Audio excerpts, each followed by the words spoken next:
Well, that didn't work, did it? But the Harry Potter stories certainly did. Because J.K. Rowling managed to invent a wonderful world. I mean, who wouldn't want to wave their wand and see their misplaced glasses come floating across the room to them? Or better still, shout, Expelliarmus! And see their enemies go flying off their feet. However, I would suggest that the potions in these 2 little bottles are far more powerful than anything J.K. Rowling invented, and they are very much part of this wonderful world, planet Earth. What's so special about Earth, you may well ask? It's just one of 8 planets orbiting the sun, and planets are just lumps of rock. It's not the largest, that's Jupiter, or the smallest, which is Mercury. It hasn't got any rings like Saturn. It's only one moon. And when it comes to wet and windy weather, terrible though the Lake District where I'm from is, storms on Jupiter can extend to over 10,000 miles, and one of them has lasted for over 300 years. Did you realise that it's 50 years since Neil Armstrong walked on the moon? And since then, there have been many manned missions into space. But what do astronauts talk about on their return? They talk about Earth.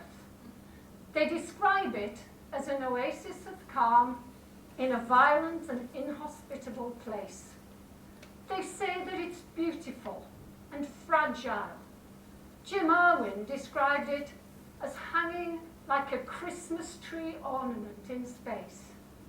A lovely description of our wonderful world. And one of the reasons why our world is so wonderful is contained in this little bottle. Oh, never mind.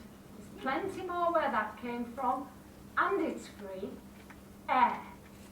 Our atmosphere extends for no more than about 300 miles, but it forms a protective halo around us, preventing the worst of the sun's emissions from damaging us and causing objects like meteors to break up so that the damage that they do is minimized.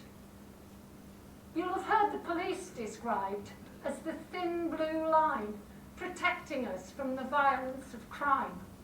Well, our atmosphere is the thin blue line protecting us from the violence of space. But Earth isn't known as the blue planet because of what's in this bottle, but because of what's in this one. H2O, water. Apparently abundant throughout the solar system, but in the form of ice, and generally buried under rock surfaces. Only on Earth does it exist in liquid and vapor form. And it gives rise to life. 71% of the Earth's surface is covered in water. And our oceans teem with life, from the giant blue whale to the tiny krill that it feeds upon. And if we haul ourselves out of the water and onto land, what about our fantastic flora? Now this looks like a bundle of dead leaves, and it can remain so for years. But put it in water, and look what you get. The resurrection plant, or the rose of Jericho. And what about our rows of trees? 30% of the Earth's land surface is forested, and trees provide us with food, fuel, shelter. Their roots help to prevent soil erosion, and even more remarkable, they take in carbon dioxide and they give out oxygen. And that oxygen gives life to some amazing creatures. If you go down to the woods today, you may well be in for a big surprise, because creatures like the leopard could steal upon you without you even noticing. because their spots replicate the dappled pattern of sunlight through leaves. Amazing camouflage.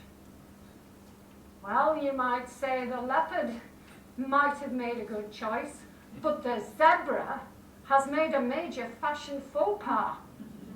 However, recent scientific research has shown that the zebra's stripes prevent it being bitten by insects that were otherwise infected with deadly diseases.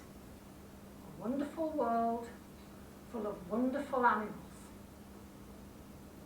But what about the paragon of animals, as Shakespeare called us? Humankind, Homo sapiens. Just think of what we've achieved. I've mentioned man walking on the moon, but NASA is currently well underway with its plans to colonize the moon because of a substance known as helium-3. That's one of the sun's emissions that our atmosphere protects us from. The moon hasn't got an atmosphere, and so helium-3 is readily available there. Just one tanker load of helium-3 will meet the energy needs of all of the USA for an entire year. Energy crisis? What energy crisis? All right, so that's for the future.